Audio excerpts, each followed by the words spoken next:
Hello అండి, నమస్తే. So అందరికీ ఎలా ఉన్నారు? సో ఈ మందా తుఫాన్ అనేది మేము వచ్చేసి నిన్నంతా బాగానే ఉంది.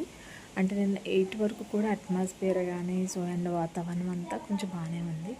బట్ 9 తర్వాత వర్షం స్టార్ట్ అయింది. సో మామూలుగా వర్షం రావడం తగ్గడం అలా స్టార్ట్ అయింది.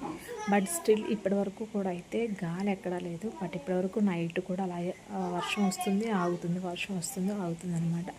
బట్ ఇప్పుడైతే గాలి అనేది చాలా ఎక్కువ అయ్యింది. సో బికాజ్ మేము ఎందుకంటే బీచ్కి దగ్గరలో ఉంటాం అనమాట. సో అందుకని చెప్పేసి మేబీ దాని ఎఫెక్ట్ మరి ఏంటో తెలియదు. సో చాలా గాలి వేస్తుంది. చెట్లు సన్నగా ఉన్న చెట్లు అయితే కింద నేలను తాగి పైకి వెళ్తున్నాయి అన్నమాట. సో ఇలాంటి సిచ్యువేషన్లో మేమనే కాదు, ఎవరైనా సరే ఇలా గాలి వేస్తున్నప్పుడు ఎవరు కూడా దయచేసి బయటికి వెళ్ళకండి.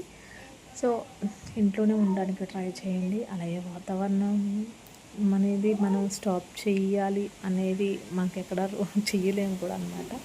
సో కాబట్టి అది గవర్నమెంట్ వాళ్ళు చాలా హెల్ప్ లైన్స్ నెంబర్స్ అనేవి కూడా అందరికీ ప్రొవైడ్ చేశారు. సో మీకు ఎవరికైనా ఏమైనా హెల్ప్ కావాలంటే కనుక ఆ నెంబర్స్ తీసుకుని వినపడుతుంది కదా, గాలి అనేది చాలా పెద్ద సౌండ్ వస్తుంది అనమాట. నేను ఇంట్లో కూర్చొని మాట్లాడుతున్నాను.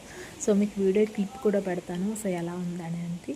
సో బీచ్ తీరంలో ఉన్నటువంటి సముద్రం దగ్గరలో ఉన్నటువంటి ప్రజలందరూ కూడా చాలా అప్రమత్తంగా ఉండి చాలా జాగ్రత్తగా ఉండండి. బయటికి వెళ్ళకండి ఎక్కడైనా గాలి ఇచ్చినప్పుడు. ఇన్ కేస్ ఏంటంటే ఆ చెట్లు పడిపోవడం సో ఇలా జరుగుతూ ఉంటాయి.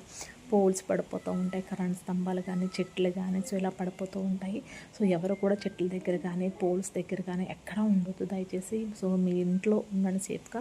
సో ఇంకెవరైనా తాటాకిళ్ళు అలాంటి వాళ్ళు ఉంటే కనుక సేఫ్గా ఉన్నటువంటి ప్లేసులకి వెళ్ళిపోండి దయచేసి. సో ఇది ఎంతవరకు దారి తీస్తుందో మనకు తెలియదు. ఎందుకంటే ప్రకృతిని ఎప్పుడు కూడా మనం క్వశ్చన్స్ వేయలేము, సో మనం ఆపలేమన్నమాట. సో అంత బలమైన నేచర్ అనమాట. సో కాబట్టి మనం మన జాగ్రత్తలో మనం ఉండాలి. సో క్లిప్ అయితే యాడ్ చేస్తాను, తప్పకుండా చూడండి.